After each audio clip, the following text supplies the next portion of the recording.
On the day I was diagnosed with late-stage lung cancer, I lost the cat that my husband, Noah, and his ex-girlfriend had raised together.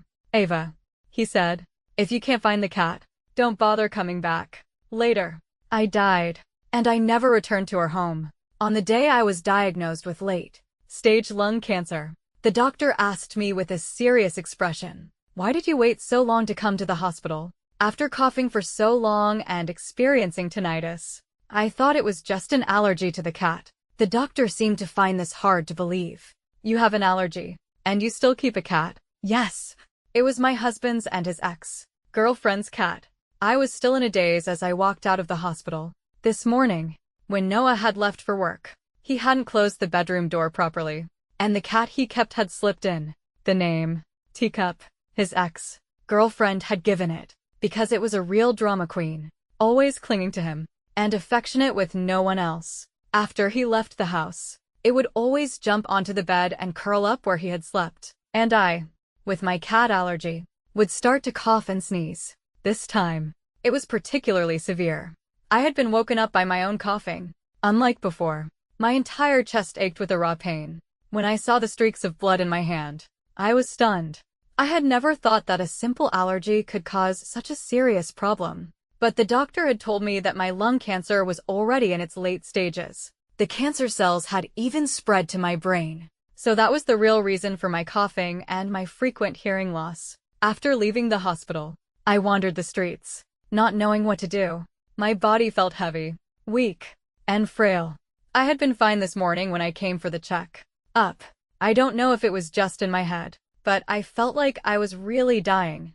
I instinctively reached for a cigarette in my pocket, then put it back. I went home in a daze, went into the bedroom, took my medicine, and curled up under the covers, my mind a complete blank. The light from the window gradually faded. When I opened my eyes again, I was being woken up by him. His cool, handsome eyes were fixed on me, and he was saying something.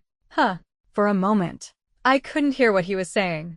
I could only see his mouth moving, and he looked very tense. And the front door wasn't closed properly. "Teacup is missing. Did you know that?" I forced myself to wake up. "Have you looked around the house?" Teacup didn't like to go out, but it did like to hide and watch people. It was probably hiding in a corner somewhere. "What do you think?" he retorted. "Why didn't you close the door properly? Did you do it on purpose?" What? I wondered if I was not only experiencing tinnitus, but also auditory hallucinations. What kind of a psycho would deliberately leave the front door open? I sighed and said flatly, "I didn't do it on purpose. I was dying. I really hadn't noticed whether the door was closed or not. And I certainly hadn't deliberately let the cat out. I had put up with it for 7 years, with only a few days left to live." Did he really think I couldn't put up with it a little longer? But I couldn't say that to him. I was afraid he would be sad, and even more afraid that he wouldn't be. He was very angry at my indifferent attitude. "Ava, it's just a cat. Do you really have to be so difficult?" These were not the harshest words he had ever said to me, nor the most hurtful, but my heart still felt a prick of pain. Before, I would have apologized, would have backed down, would have tried to appease him. But now, I was so tired. I wanted him to comfort me for a change. What if I said yes?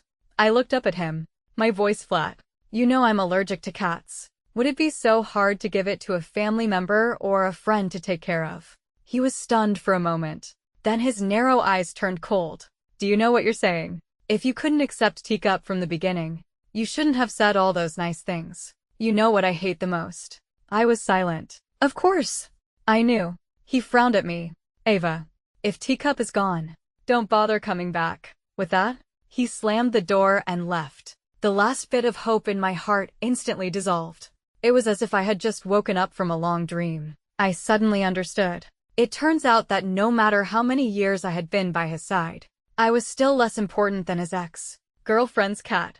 He hated being deceived. Anything you promised him, you had to do. Otherwise, he would be very difficult. When we were dating in college, I had once promised to spend his birthday with him. But on his birthday, when I went to wait for him after class, I saw through the classroom window that a girl was sitting next to him, trying to get close to him.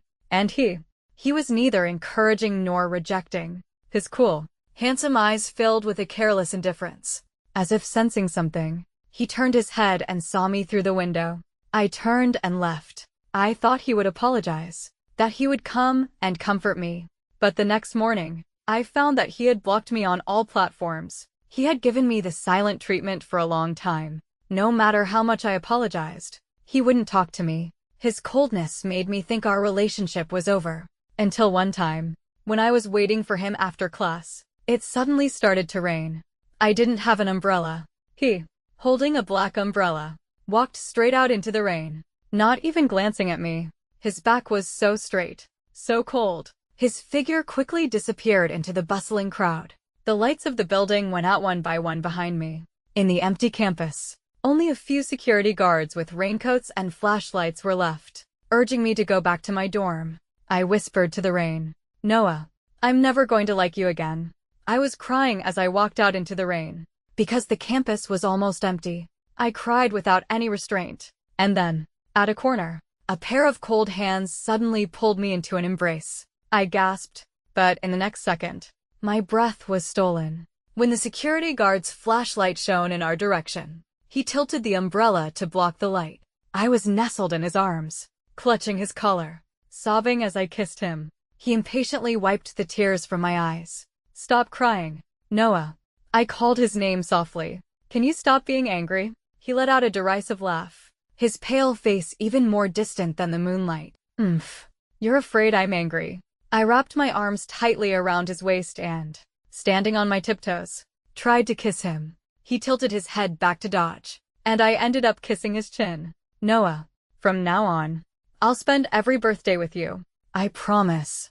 He looked down at me, his eyes deep. "I swear, if I lie, may I be struck by 1,000 needles." Later, he carried me back to my dorm. The puddles on the ground reflected our intertwined shadows. Every time we made up after a fight, we would be even more affectionate than before. But it would only last for a little while. "Noah, I like you so much." Do you like me?" Then, why didn't you push her away?" I felt his steps falter. He said, lazily, "What are you suspecting? You think I'm easy." I pressed my face against his, my cold hands wrapping around his neck. "No, it's just, you have so many options." "I'm scared. Ava, you're my girlfriend. What are you so afraid of?" And just like that, we had made up. After that, I kept every promise I made to him, including at our wedding, when I had sworn to him that I would never make him get rid of the cat. I hadn't really wanted him to get rid of Teacup just now. I wanted him to comfort me. He must have started to hate me again. There was a reason he hated being deceived so much. His ex-girlfriend, Chloe, had cheated on him, had been timing him for 6 months. They were childhood sweethearts. In high school, he was the top student in the science stream, and she was the top student in the art stream, and their families were of equal social standing. Before they had even gotten together, everyone had already assumed that he belonged to her. Their names even sounded good together. Chloe went to the university next to ours. In our freshman year, she had come to sit in on one of our classes. She was so bright and captivating, her features reminiscent of a 1980s Hong Kong star, with a unique charm. Many of the girls who had wanted to pursue him had been intimidated by her, but no one had ever expected that she would cheat on him. And to make matters worse, it wasn't him who had found out. It was a high school classmate who had seen her on a date with someone else and had taken an incriminating photo. The gossip had spread, and eventually, it had reached his ears. He had always been proud, had been doted on since he was a child. Of course, he couldn't tolerate it, so their breakup was also dramatic. He had gone to the next university and had beaten up the other guy. He hadn't wanted to break up, but he had to, because he was too proud. After the breakup, he had changed. It seemed he could no longer love someone seriously, but he had been with me for 7 years. I had repeatedly tried to gauge her place in his heart. I had, accidentally, broken the mug she had given him. That time, he had been so angry with me. I still remember his harsh words. "I've already married you. What more do you want?" Perhaps it wasn't just anger. Perhaps it was what he really felt. After that, I had never touched anything his ex had left behind, including her cat. I knew she was his bottom line. I had lived in this house, which was full of our memories, for 7 years. but I had always felt like an outsider. I thought my love was enough to wear him down. I thought my presence would slowly erase the white moonlight from his heart. I thought we would be together forever. It was all just what I thought. In the end, I still got out of bed and went out to look for the cat, wearing a mask. I had made a mistake, and my cancer was not an excuse. Teacup was nowhere to be found. I had searched the entire complex. My whole body was in pain, and a persistent cough racked my body. When I couldn't walk anymore, I crouched by a trash can. He had said, if I couldn't find Teacup, I shouldn't come back. I was like a piece of trash he had casually thrown away. The ginkgo leaves on the ground were a sea of yellow. No one cared about the fate of a single leaf, just as no one cared about my fate. Even the ill-tempered Teacup had someone who loved it, but no one loved me. I couldn't help but wonder, if one day I was the one who was lost, would he look for me? My legs were numb from crouching. I suddenly remembered that a resident had once seen a stray cat in the underground parking garage, so I went to check. But to my surprise, I saw his ex-girlfriend sitting in the passenger seat of a car, crying, while he was gently talking to her. His usually cool, aloof eyes were filled with a gentle affection. In that moment, an overwhelming pain washed over me. My heart no longer hurt. Instead, it was my lungs that were in agony. I frantically covered my mask, trying to suppress a violent cough, and hid behind a pillar. Tears and snot streamed down my face. So pathetic. Fortunately, he didn't see me. At this moment, more than sadness or anger, I just felt tired. I wanted to run, but an invisible, formless shadow was enveloping me, and I had nowhere to run. In the end, I dragged my tired body home. I was not a cold-blooded person, but now, I really didn't care where his cat was. I just wanted to rest. I was so tired. I went into the guest room and opened the bottom drawer of the wardrobe. And there was Teacup, curled up and asleep. In that moment, I breathed a sigh of relief. At least it wasn't lost. In that moment, I realized that I was still so afraid of him being angry. It seemed to have become a part of me, an instinct, etched into my bones. Teacup slowly woke up. It looked at me with an innocent expression and meowed, as if to apologize. I reached out to stroke it, but before I could, I started to cough, a metallic taste in my mouth. Teacup meowed more urgently. I gently stroked its head. For the first time, it didn't pull away. It even rubbed its head against my hand. I picked it up. It was very well behaved, not struggling. It didn't usually like to be held. Even when he held it, it would resist. A proud little cat, afraid of scaring it. I didn't dare to cough loudly. The moment I put it down, it scurried away, keeping its distance. I was stunned for a moment. Then I realized, it was afraid of making me sick. I hadn't cried when I was diagnosed with late-stage cancer. I hadn't cried when he had yelled at me. But in that moment, I suddenly started to cry. Even the cat had a heart, but he didn't. It stared at me, its little face serious. I told it, I'm fine. I'm okay. I'm just sick. Don't worry. I took the diagnosis from the drawer and went to the kitchen. I soaked it in the sink, then threw it in the trash. Just like the final outcome of my life. After I had filled Teacup's food and water bowls, I started to cough violently. I was even coughing up blood, a steady stream of red liquid from my mouth. I leaned over the toilet, my sobs echoing in the bathroom. If he were home right now, it wouldn't hurt so much. I wanted to hug him. He was better than any painkiller, but he wouldn't be back. He was comforting his crying ex-girlfriend. Teacup paced back and forth outside the bathroom, but it didn't dare to come any closer. After I had calmed down and cleaned myself up, I sent him a message, telling him Teacup was home. He didn't reply. I sat in the living room and waited. It was 9 o'clock. He still wasn't home. I hadn't eaten all day. I wonder if he had eaten. He had a stomach condition, from drinking too much after his breakup with his ex. In our 7 years together, I had never been able to nurse his stomach back to health. He didn't like my cooking, and he didn't like me. I had known that for a long time, because I had seen what he was like when he was in love with someone. But I had never thought he would get back in touch with her. They had had such a nasty breakup, had sworn they would never see each other again. He was such a proud person. How could he have forgiven her for cheating? What were they doing in the parking garage now? Hugging, kissing, on a date. After 7 years apart, They must have had so much to say to each other. My mind was racing, so I went to make some porridge. At almost 10 o'clock, he came back. He smelled faintly of a perfume that wasn't his. Teacup ran over to him, circling his legs and rubbing against him. He knelt down and picked it up, gently kissing its head. The light from the floor lamp cast a warm glow on him. I was so envious of Teacup. It had more courage to get close to him than I did. And I was so jealous of Teacup. It had only been gone for a little while, and it had gotten his kisses and hugs. And her, who had been gone for 7 years. What had she gotten from him? 7 years of longing and love. 3 hours of sweet nothings. I just watched, not wanting to interrupt. In a few days, I'm sending Teacup away, he said suddenly. To her. I didn't ask. It's okay. You don't have to. It didn't matter anymore. Noah, the answer you're giving me, I don't want it. I made some porridge. You should have some. Besides that, I didn't know what to say. As I approached, Teacup suddenly jumped out of his arms. He looked at me with a dark expression. I didn't understand what I had done to anger him. Remembering Teacup's reaction, I understood.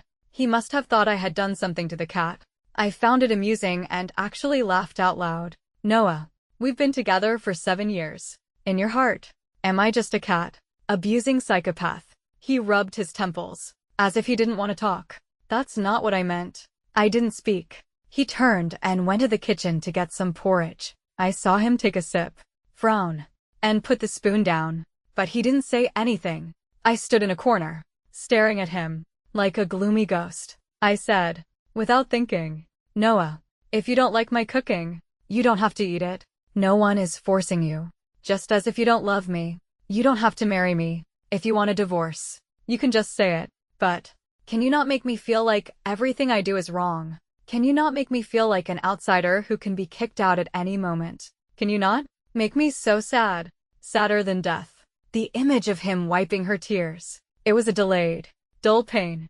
Like a sharp knife. It had cut my heart, pierced my bones, and was now torturing my soul. If there is a hell, it was in that underground garage. He looked up at me, his narrow eyes filled with a sarcastic look. He threw the spoon into the sink and poured the porridge into the trash. I saw him speaking, but I didn't know what he was saying. The tinnitus was back. I was silent. Before I was about to die, my love had also died. That night, I slept in the guest room. All night, I was coughing.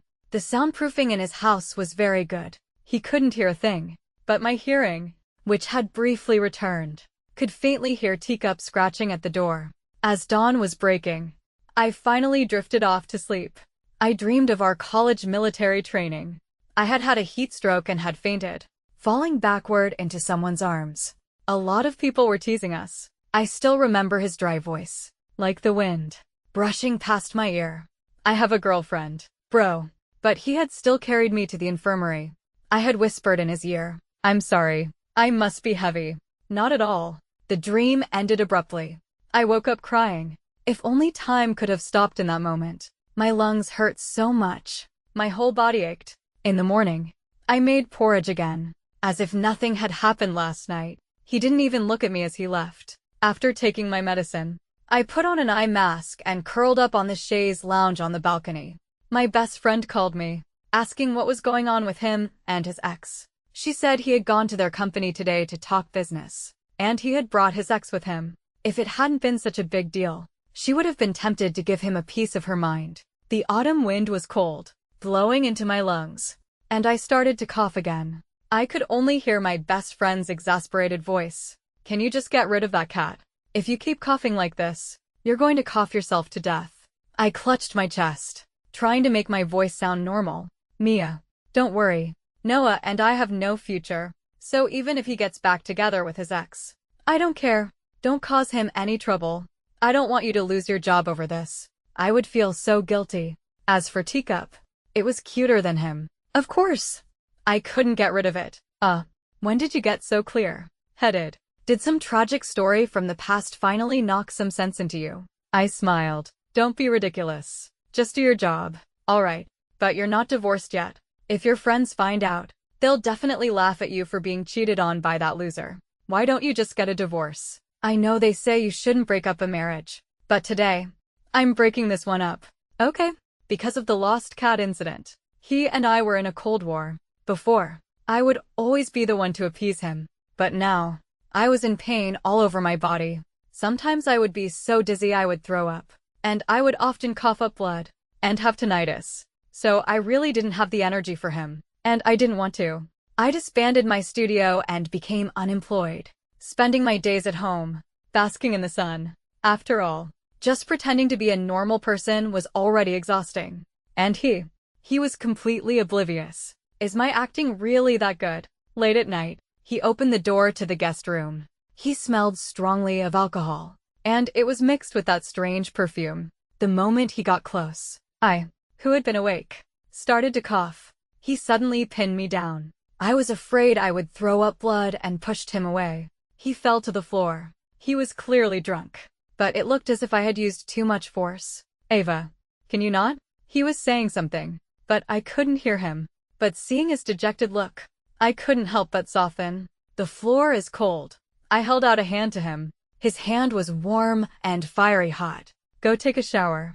I'll make you some sobering soup. He held my hand and didn't let go. After a moment, he took a piece of candy from his pocket and gently placed it in my hand. I looked down at it. It was a foreign brand of fruit candy, extremely sour. And also, her favorite. I had seen it when I was looking through her social media.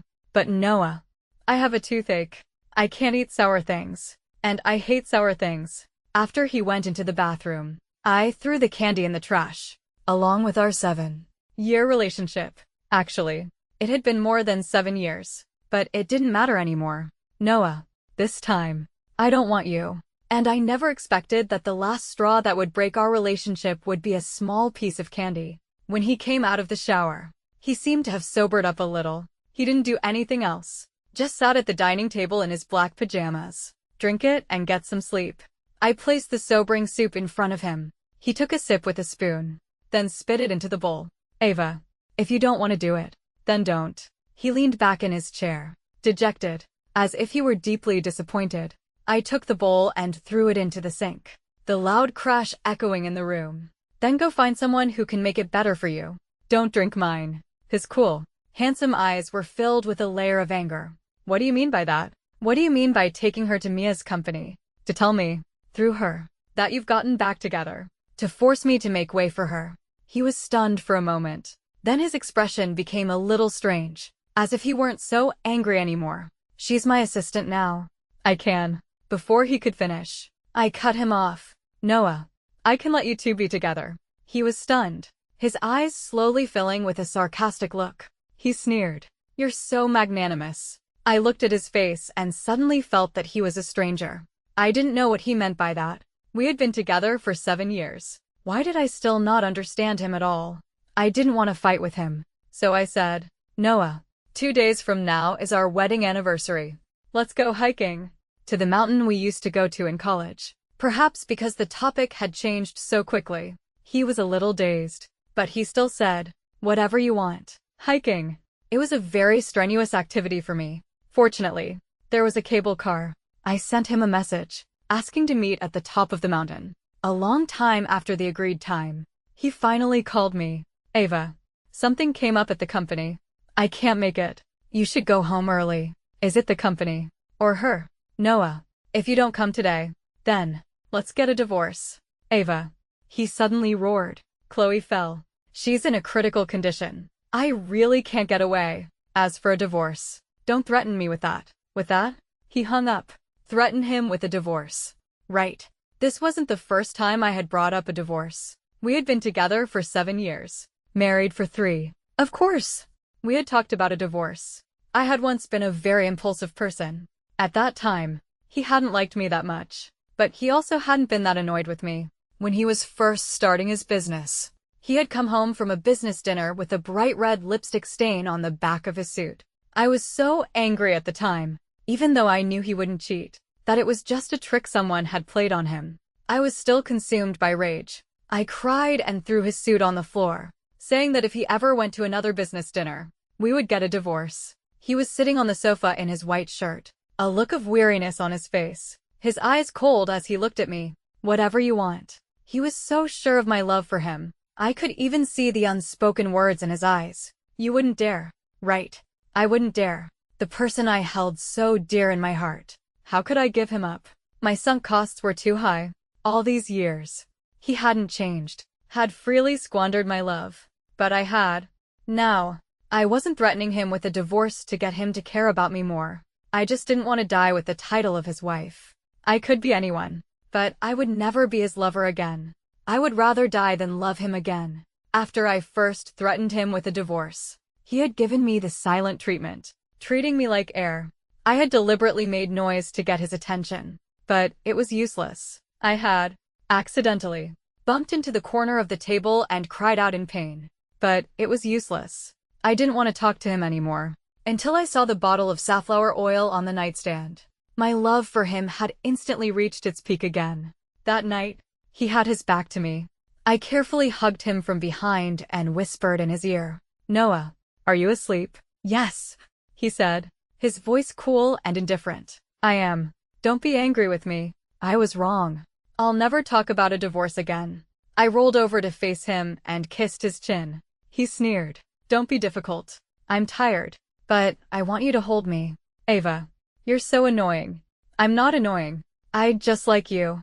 I looked at him with a pitiful expression. "If you hold me, I won't bother you anymore." He reluctantly put his arm around me. "Noah, you're mine." My hand traced the line of his back, all the way to his ear. "So, push those who get close to you away." "Okay." His eyes suddenly turned hot, and his possessive kiss fell on me. "Since you don't want to sleep, then don't." "Noah, do you like me?" "Ava, what do you think?"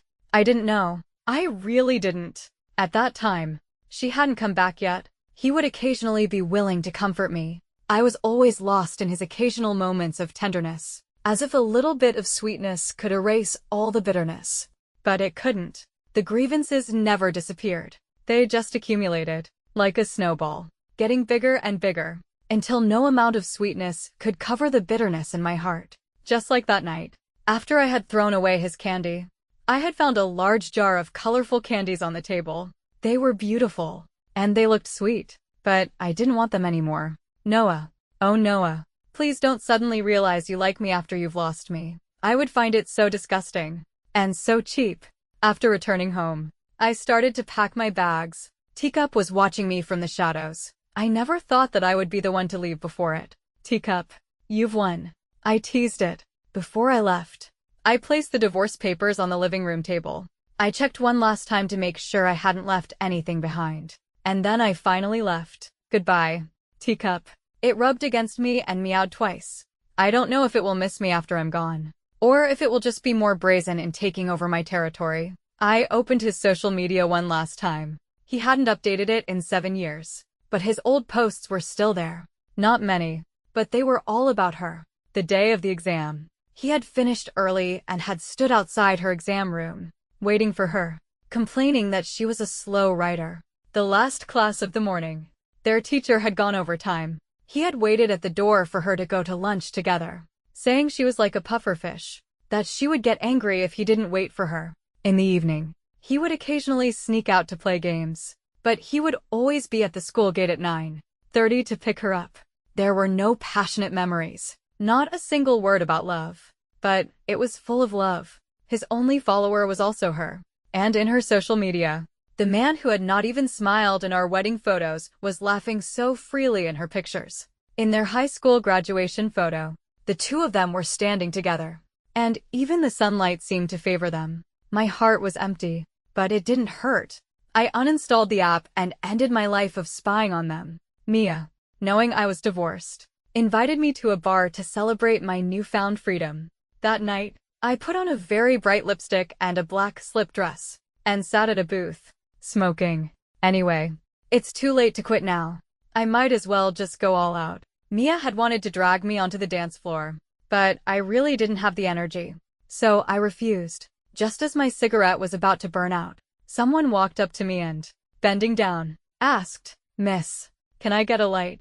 I looked up and met a pair of dark eyes. The light above his head was very bright. For a moment, I was in a daze. Then the cigarette in my mouth turned a final, bright red, like the last moments of a life. In a daze, I remembered how he and I had gotten together. It was also about a cigarette. That day, He was at a bar. As usual, after his breakup with her, he had started to go to bars every night. And during the day, he would either skip class or sleep through them. Because he was the top student in our major, the advisor had turned a blind eye and had not given him any major punishments. He was so drunk his eyes were red. And he was playing truth or dare with his friends. When he lost, he chose dare. Someone had teased him and had dared him to confess to a stranger in the bar. He had walked up to me. Who was smoking? I probably looked like the kind of girl who was easy, who wouldn't care if she was rejected. My looks, they were a little aggressive, especially when I was cold. I could look very mean. I was nothing like the her he liked. Perhaps that was why he had chosen me. He had taken my cigarette, put it in his mouth, and had blown the white smoke in my face. Wanna try dating me? At the time, my head was spinning. I felt like I was drunk on the smoke. I asked, why?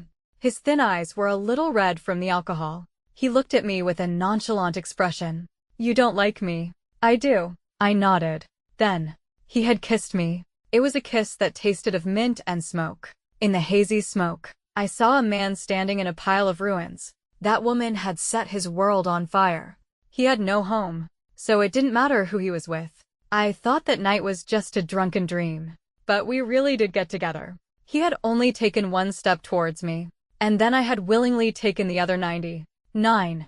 In class, he would sit next to me and occasionally bring me breakfast. He would also hug and kiss me when no one was around. The computer science major was really difficult for me, so in my sophomore year, I had switched to advertising. Once, we had planned to go to the cafeteria for lunch together, but my teacher had given us a pop quiz on Photoshop. I wasn't very good at it at the time and was delayed by 20 minutes. I thought he would wait for me, but when I came out of the classroom, the hallway was empty. I sent him a message asking where he was. He said he was at the cafeteria. That was the first time I had ever been angry with him. Why couldn't you wait for me for 20 minutes? What's the difference between waiting at the cafeteria? He had replied nonchalantly. It's different. I wanted you to wait for me after class. He had hung up on me and had not spoken to me for 3 days. In the end, I was the one who went to wait for him after class. I wanted to apologize, but he had avoided me. I still remember the look in his eyes. I had followed him to his dorm and had stood outside for a long time before he finally came down. But he wasn't coming to see me. He and his roommates were going to the basketball court. Someone had looked at me with pity, but at the time, I loved him so much. So I had put my principles aside, had backed down again and again. I had bought a case of drinks and had gone to the basketball court, sitting on the side and watching him play. It was the height of summer. Everyone else had gotten a tan, but he was so pale he was almost glowing. If I ever had a child, I hope he will be as fair as him. He was wearing a black t-shirt. When he lifted the hem to wipe his sweat, a glimpse of his abs was revealed. I didn't want anyone else to see, so I had rushed over and pulled his shirt down, whispering, "You're not allowed to show anyone." A sarcastic smile had played on his lips. First, I have to wait for you after class. Then, I'm not allowed to show anyone. You're so high maintenance. It sounded like a complaint, but also like a tease. I thought his subtext was that he wanted to break up with me, and my eyes had reddened. Just as I was about to let go of him, he had suddenly pulled me into his arms and had batted away a basketball that was flying towards me. He had turned and said coldly, "Are you looking for a fight?" His friends had laughed. "Noah, bro, don't be mad. We were just trying to help you out." "You're welcome." The large basketball court had quickly emptied. He hadn't let go of me, so I had slowly wrapped my arms around his waist. "Noah, I'm sorry. Don't be mad." "Okay." Later, apologizing became a habit for me, but I had never really done anything wrong. Once, he had taken me hiking. He didn't know I was afraid of heights. When we were taking the cable car down, I had clung to his waist. He thought I was trying to show off in front of his ex, so he had been very impatient with me. That's right. She was also in the cable car that day. I had only found out later that it was her birthday. They had both gone to that mountain. It wasn't a coincidence, because there was a temple on that mountain, where they had once prayed for their love. He had ignored her the whole time, but his eyes were always on her. When the cable car had suddenly lurched, he had pushed me away and had held her. I had always known that I was never his exception, his priority. Actually, that day, I should have let go.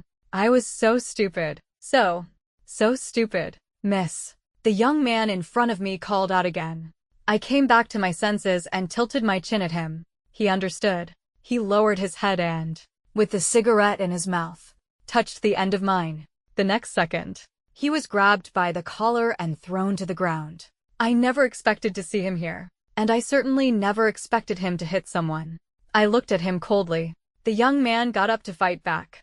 I stepped forward and held his arm, apologizing to him. I'm sorry. My ex-husband. He turned his head. His lip was split, and a trickle of blood was seeping out. Miss, I'm in pain. His voice was clean and a little pitiful.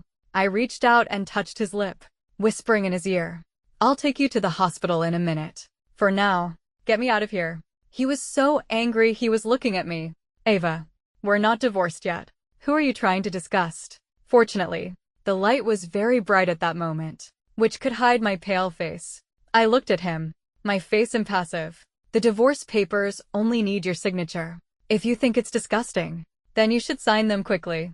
After you've signed, you can send them to Mia. As the young man was pulling me out of the bar, he grabbed my other wrist. Ava, you said that liars should be punished by 1,000 needles. His words, out of nowhere. I understood. He hated being deceived. He wanted me to keep every promise I made to him. But I've told so many lies. For example, I said I would spend every birthday with you. For example, I said I would never divorce you. We stared at each other in silence. And the biggest lie of all, I said I would always like you. It turns out I can't. Noah, I've told so many lies. 1,000 needles is not enough.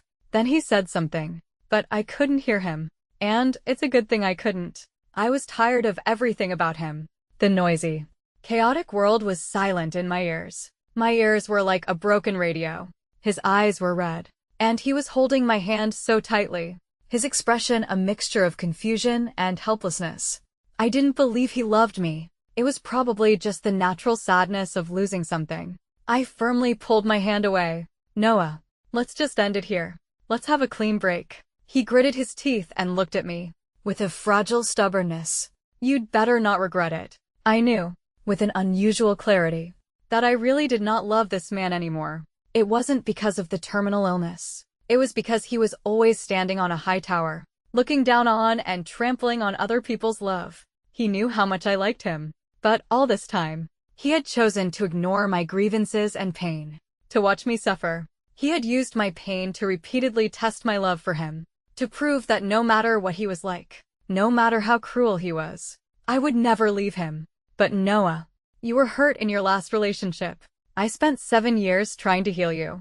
Isn't that enough? How much longer are you going to test me? I wish his tower would never fall. I wish he would always be so high and mighty, and never fall in love with me. The moment he fell in love with me, he would have lost me forever, because my love was already over.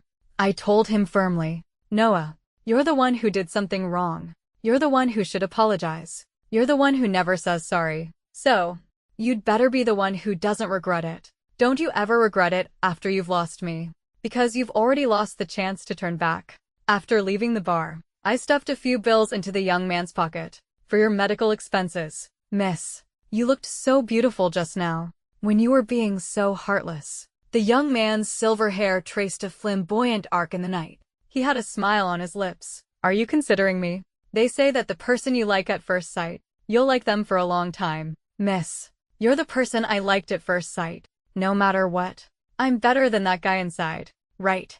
From the looks of him, he's definitely going to regret it. If he comes to bother you, I can be your shield. I looked at the young man's innocent eyes and said slowly, I'm sorry. He suddenly laughed. Miss, don't apologize. You've done nothing wrong. If you ever regret it, you can find me.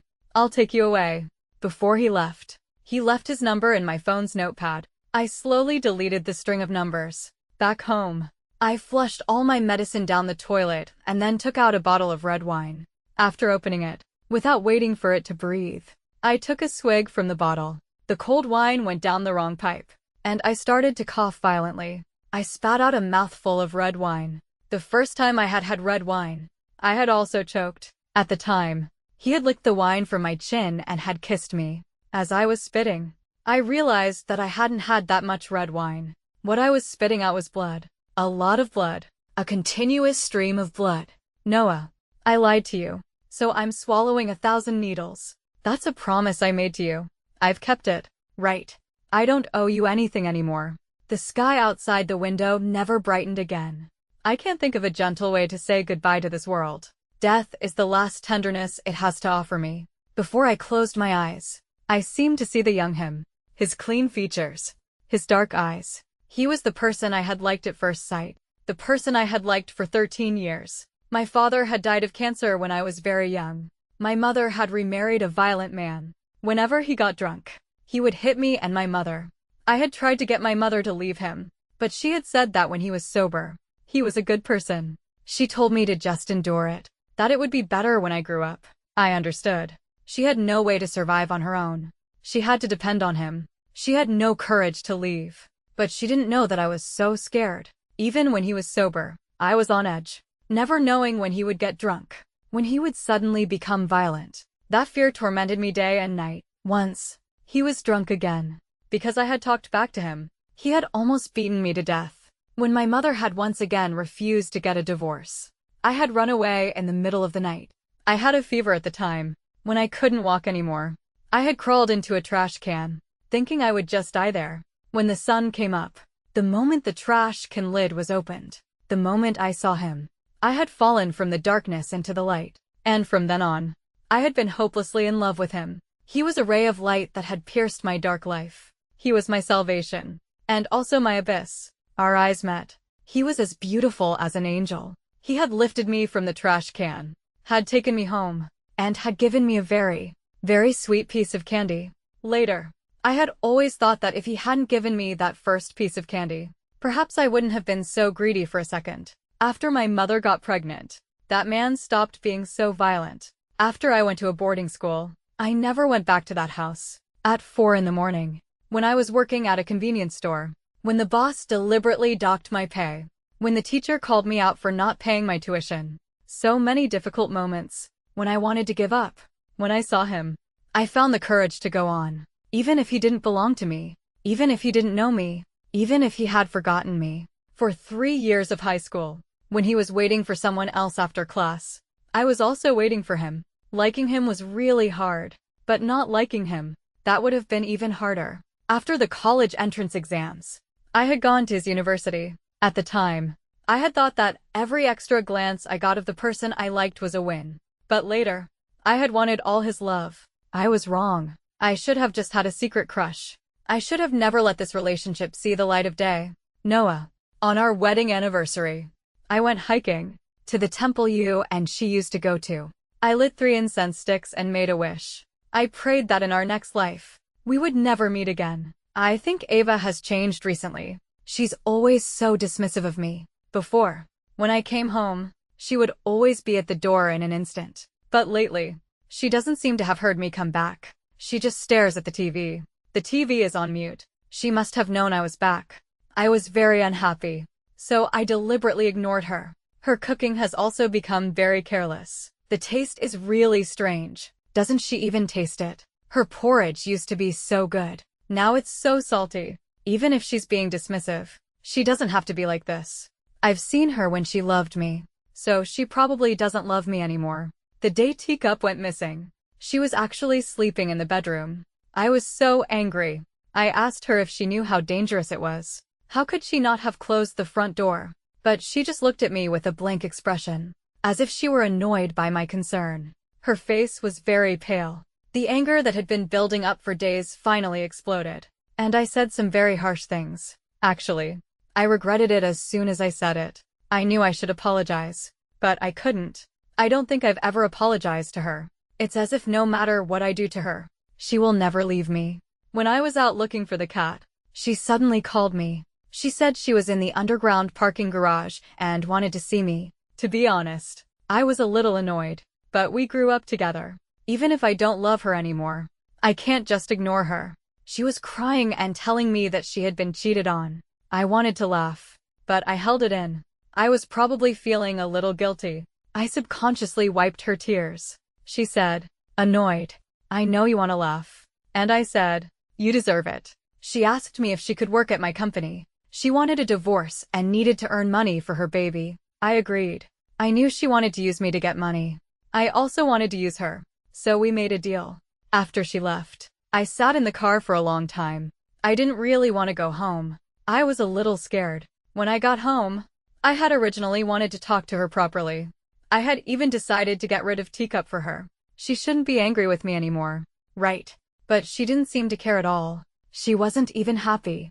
My face was very pale. She must have misunderstood that I was suspecting her of abusing the cat. I was angry and didn't want to explain. Her porridge was terrible, and she was being so sarcastic. I think she's really changed. She doesn't care about me anymore.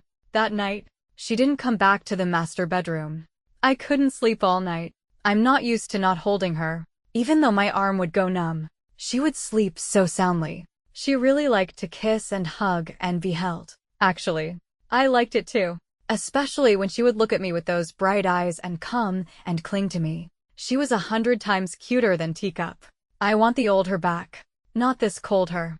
I deliberately took her to her best friend's company. Her best friend has never liked me. Sure enough, she couldn't help but tell her about it in the break room. She was making coffee and had her phone on speaker, so I clearly heard her say that she had no future with me.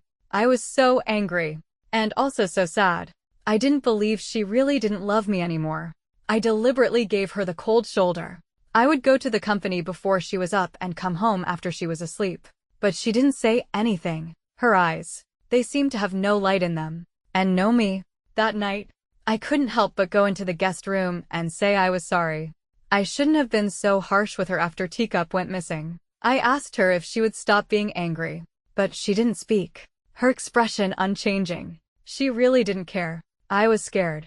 I wanted to kiss her. She pushed me away, and she even looked like she was going to be sick. I was shocked, and also in disbelief. How could she have pushed me away? She had never pushed me away before. Before I went home, I went to my parents' house. My little nephew asked me why I was so unhappy. I said I had done something wrong, and his aunt was very angry. So he gave me a piece of candy and told me to go and apologize. He said it was something even a child understood. Why didn't I? I didn't apologize, because I was so angry she had pushed me away. But I gave her the candy, but she threw it in the trash. Her sobering soup was terrible. I couldn't help but spit it out. I was probably still angry that she had pushed me away. The huge gap made me unable to bear it. But she finally mentioned her, and I was just about to say I would get rid of her. But she said she would let us be. In that moment, my mind went blank. It shouldn't be like this. How could she say that? She should be angry, or domineeringly. Say she liked me, that I was hers alone, that I should stay away from her. So I argued with her again. She probably doesn't understand. I don't like her, and I don't like anyone else. I only like her. After I was with her, I had never been with anyone else. I was so angry, so I didn't want to explain. I hated her suspicion and her lack of trust. It was as if in her heart, I was a man who would sleep with anyone. I hated it even more that she didn't love me anymore. The morning of our wedding anniversary, she left early, so I saw the divorce papers she had left in the drawer. I suddenly understood why she had asked me to go hiking, because I had done something wrong before. She must have wanted to bring up the past and then take the opportunity to ask for a divorce. So I didn't go. I even lost my temper with her. But I wasn't lying. That day, she had fallen and had almost had a miscarriage. I took her test report and was about to go home and apologize to her properly, to explain everything. But she was already gone. The divorce papers were on the table. She didn't need my explanation. She wasn't threatening me. She really wanted a divorce. I frantically located her phone and found her in a bar. She was with someone else. I hit that man, but I lost her. She stood by his side, on the opposite side from me, looking at me coldly.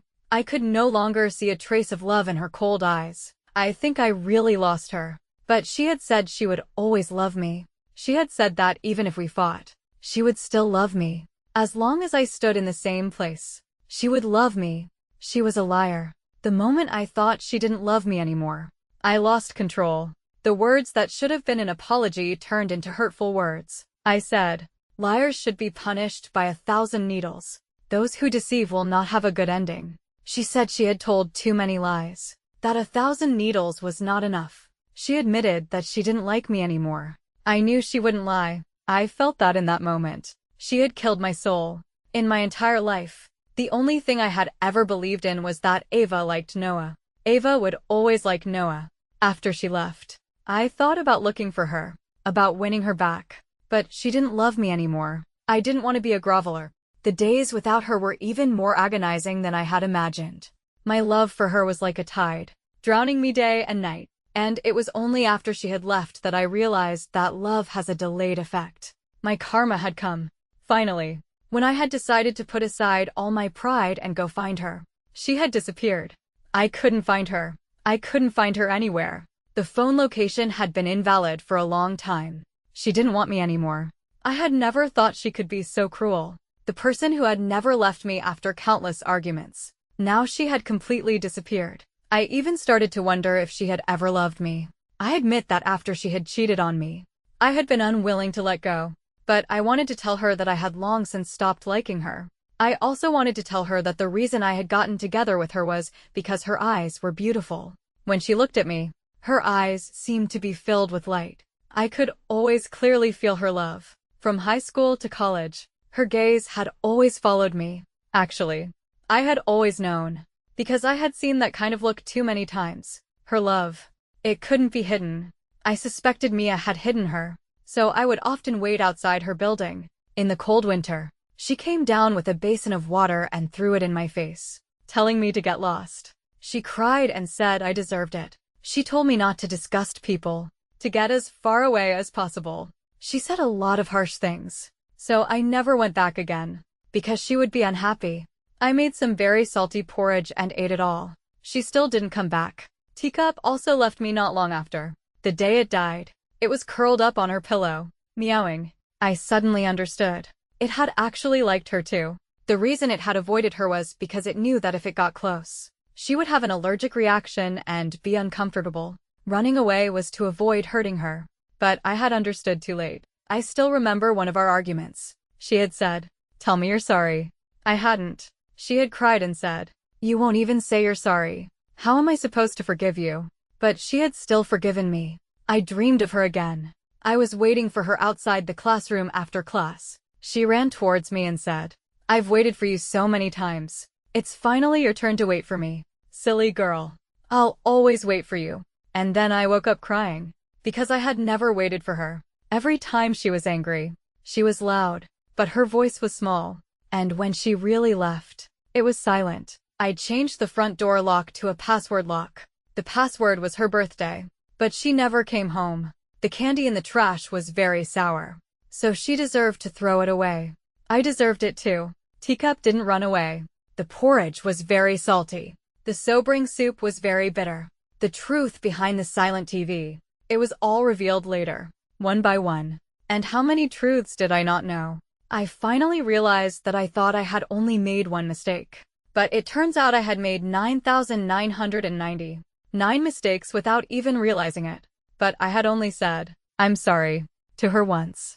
I knew she would never forgive me again, because I owed her too many "I'm sorries." I was used to being liked, used to not cherishing other people's love. I stood on the high tower she had built with her love, feeling good. In the end, the walls crumbled. Both me and my love died in that high tower. The mistakes I had made, they turned into 1,000 needles, each one piercing my bones. Actually, I know. My Ava died in the autumn. She's never coming back.